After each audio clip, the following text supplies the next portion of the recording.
I think there were a lot of different factors that came together for stage 19 to really take place.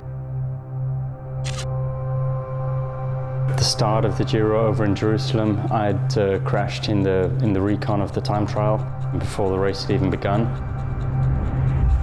Some crashes you get up from and brush it off and you're fine, but this one, I wasn't right, and I felt for at least the first 10 days of the race, I just wasn't myself. I felt out of balance, out of sync, and I was hemorrhaging time. I was losing time at every opportunity, pretty much. And there's a crash. We knew there could be crashes. Chris Froome is down.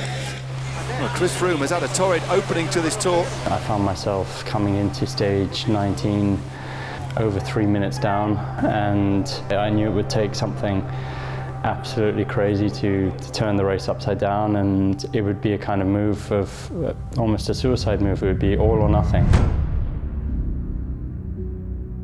That idea of going solo 80 k's out was a decision I made in the morning before the race. I sent a message to my coach, Tim Kerrison, and just said to him, it's a bit of a crazy move, but what do you think if I went 80 k's out?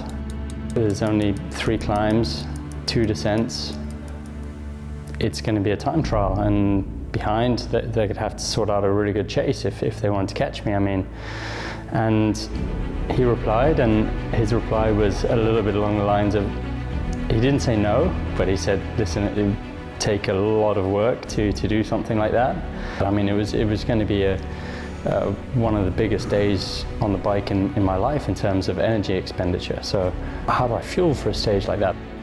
I had to think about how much fueling I need to get in before the race, and then again, once I got into the race, how often do I fuel and on what, and basically going at a time trial as hard as I could.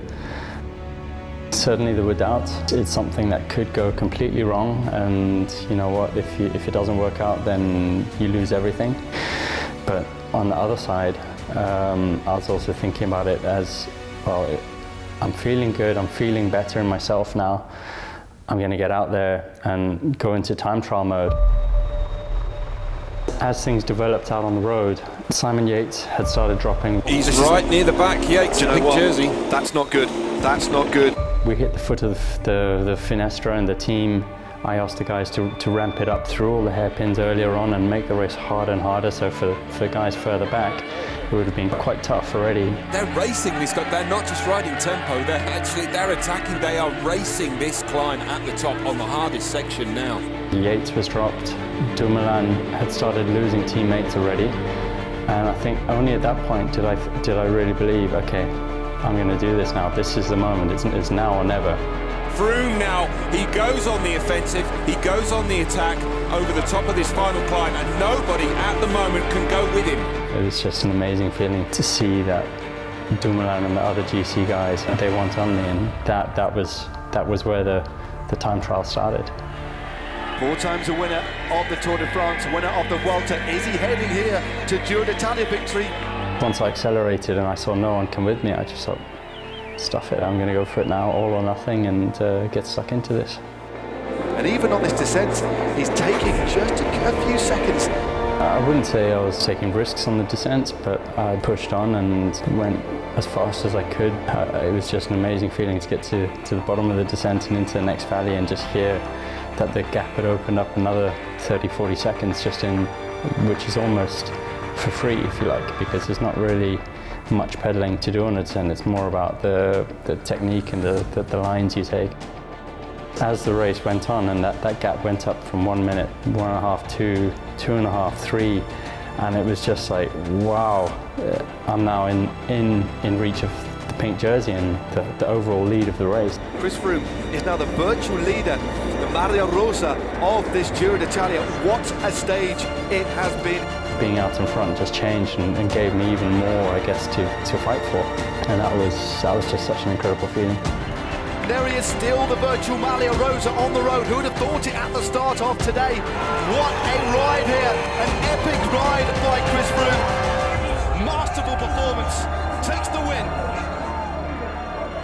Today was about fueling, and today was about making sure that you can fuel a ride like this all the way through to the end, and that is fundamental. And so all the members of staff, every single one of them, myself included, have been out at the start of the road and put in place a fueling plan for him to make sure that he would absolutely not miss a beat, because that's basically the game changer.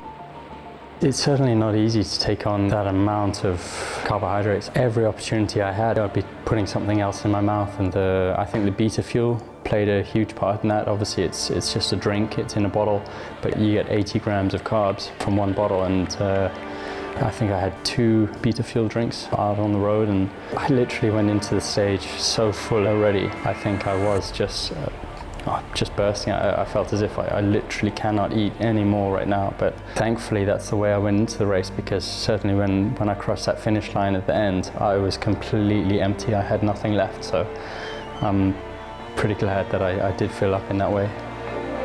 Chris Froome is going to ride into Rome in the pink jersey of the Giro d'Italia. This victory for me is completely unique. I've never attacked 80Ks out, and I mean, it's just something that you don't really see very often anymore in professional cycling, and it's been a couple of decades since we saw someone win a Grand Tour in that kind of fashion. This is the moment that he's been waiting for. Chris Froome is the winner of the 101st edition of the Giro d'Italia.